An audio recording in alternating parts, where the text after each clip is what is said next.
baaxoon APR ña fa baax a ëpp waaye benn groupuscule bu ndaw bi teewoon mbir mi. mooy musiba Sénégal. groupuscule boobu nag dañu am ay tentacules ci administration bi. am ko ci justice bi am ko fépp.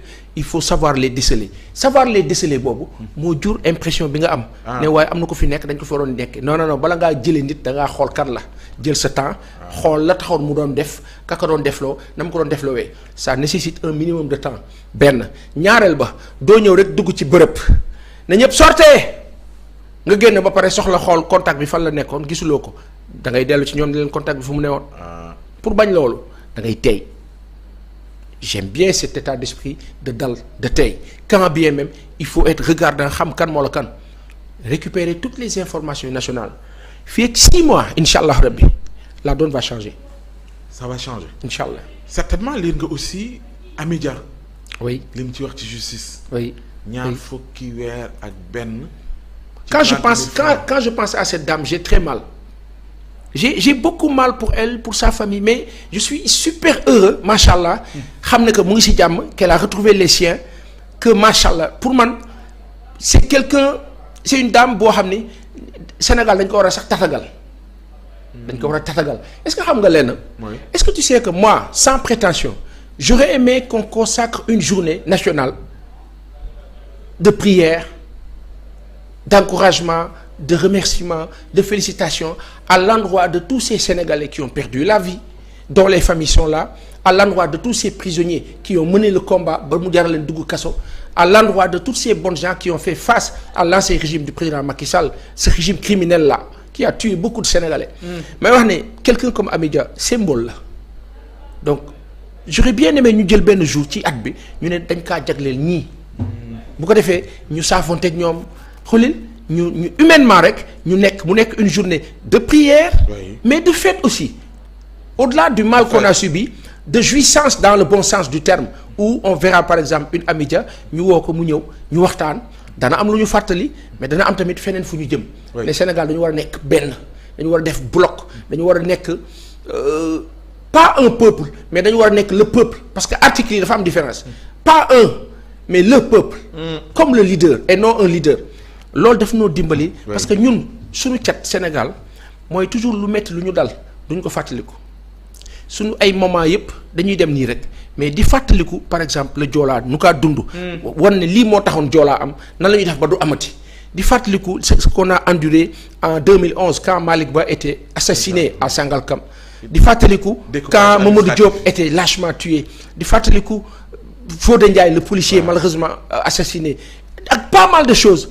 di fàttali par exemple tous ces Sénégalais perdus quand Macky Sall était au pouvoir et que quand malheureusement les forces de sécurité tiraient sur ces populations là ak ñenn ñoo xam ne dañoo àndoon ak force de sécurité yooyu may wax ne ce rappel là mooy rappel bi tubaab bi di def di fàttaliku 1939 45 di fàttaliku seen ay maam yi ñu ñàkkoon daf leen di booster quand il parle de l'Holocauste quand il parle de l'antisémitisme ci sens boobu la ñun dañoo war di fàttaliku suñu ay par exemple moment yi nga xam ni esclavage dañ ko doon dund tubaab yi xoolal li ñu def. ils se sont arrangés pour esclavage bañ a nekk benn débat bañ a exister ba mu mel lu ñu war a fàtte te waruñu ko fàtte mais pourtant antisémitisme ñoom dañ koy répéter 24 heures sur 24 parce que oui les juifs en 1939-45 ont été massacrés par qui? Hitler. Avec la traîtrise de certains Français yu leen doon jaay ñu leen di jàpp loolu ñoom léegi pour nëbbu loolu dañuy ñëw taxaw daal ne oui antisémitisme loolu gis nga ñoom ni ñuy fonctionner kon ñun nan la ñu war a fonctionner nu dul di fàttali suñu ay lu ñu dund ci lu metti aussi gannaaw bu ñu ko fàttali ñu daal ne nan la ñuy def ba loolu du ñu dalati ba pare daal di célébrer suñu bopp. mais Amy Dia dafa ne pour loolu yëpp ak jàmm réew mi faaw ñetti at yi di fi jot a am ñu lijjanti ko te justice elle a super méga terra raison sëñ bi cette amnistie de fanfaron là bi fi amoon la fanfaronnade là mais loolu dañ ko war a lijjanti ils ont fait ce qu'ils ont voulu ba pare tourner ne amnistie ok am problème mais la defoon loolu mën na ko dindi Pape Moussa Sow te dit souvent en droit mais il va falloir que kon c'est comme si on doit retourner les gens ñu newoon ca prison ba attention je sais pas comment il l'a expliqué mais dans le sens où il va falloir retourner au process ñële lan la fa dugaloon lu taxoon ñu dugg fa il va falloir revoir et cetera mais dès lors que tu décèles et comprends qu'il y a eu un complot dans un sens il y a plus de temps à perdre. bi si des sanu yaay bi Amy Dia psychose ak drame bi mu dund mais daf ko traumatiser et elle a raison de revendiquer ainsi au pouvoir actuel d'être super subtil xam fan la ñoo jaaree affaire bi pour que voilà les populations puissent être mais li ma la wax la journée de célébration des victimes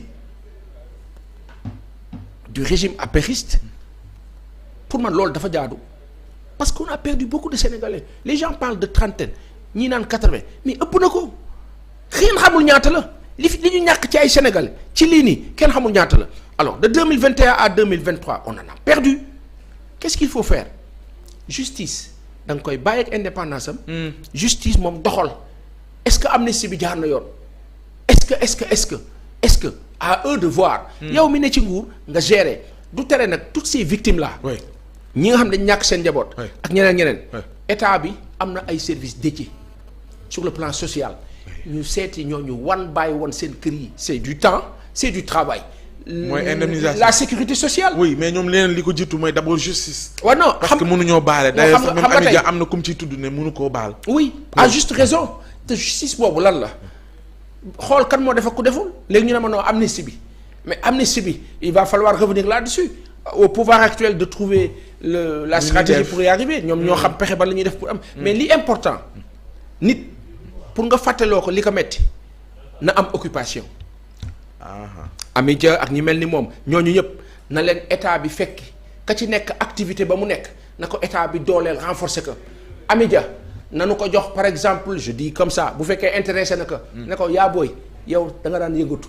la nga daan yëngatu xaj nañ la ko ñetti at ñun nguur dinañ la jox sa ñetti at la nga daan yëngatu ñu estimer daan ne pendant 3 ans Amidia perdre na nangam nañ ko delloo ne ko lii nguur la ko ci tegal ndax li nga dund day dalal xel benn. dimbali famille suqali famille beneen ba nga jël ku mel ne Amidia fu mu dëkk Parcelles Assainies waaw nga xool Parcelles Assainies ne ko Amidia bërëb bii kat dinañ la ko defal benn hypermarché nga diriger ko ay sénégalais liggéey fa waa Parcelles liggéey fa hypermarché boobu nekk loo xam ne waa Parcelles dañ ciy dund di fa jël seen ay ration alimentaire mu mel ni da nga judduloo waat Sonadis bu la neexee nga tuddee ko Ami boutique wala Ami shop wala Ami I don't know wax dégg xalaat la rek boo yem boo xam ma ko wax nii ça soulage ça rassure day tax nit baale day tax nit ne bon àdduna amul solo parce que xelam dal na mais tant que mu ngi toog di ressasser amul occupation la mu doon dund gis nga te bu soxlaa amee soxla war a jóg di ko lijjanti ji non kooku du baale ba ci njabootu Fulbert Sambou Didier Badji ku mel ne Ahmed Suzanne Camara muy si seen viseur wax ja ba léegi fàtteeguñ ko dafa ñaaw ñooñu seen famille le nouveau pouvoir déjà il faut aider toutes ces familles là avec des psychologues il faut les aider comme je t'ai dit il faut les occuper dem jëli famille yooyu yëpp xool seen ay famille ñooñu am nañ ay doom ay orphelins lañu seen yaay Daba Diouf di jabar ci defe naa Didier Badji mu juróom ñàkk na ba kanam daw na ci ba sonn ndeysaan hélas cette brave dame fekkewul changement de régime bi bu ko fekkewoon ça doon na ko soulager mais tey ces gens-là mais des gens ont été leur bourreau et ces gens qui ont été leur bourreau ils sont où? Ils sont là ils vont continuer à être là à faire ce qu'ils veulent boo xefee sax ñu ànd ak nguur gu bees gi naan woy ñu ngi ci dañuy liggéey te fekk c'est des criminels injustice loolu la di maintenant le pouvoir qu'est-ce qu'il peut faire là-dessus à eux de voir mais une chose est certaine toutes ces familles-là doivent être gérées de façon psychique pour ne pas dire psychanalyse mais surtout ci tête ci bopp pour que psychologiquement ñu bien nga teg leen dans des conditions de vie décentes yoo xam ne dina tax ñu respirer c'est important. ñu respirer alors Paasan yàgg ngaa kaas ni waa APR ñi ngay dégg jamono ñuy wax warunoo wax. war nañoo tal leneen. jamono bi ñuy wax ni ñuy wax seen kilifa it daanaka bàyyiwul parce que moo jiite APR. yenn saa ñu daje mu woote joxe ay directives.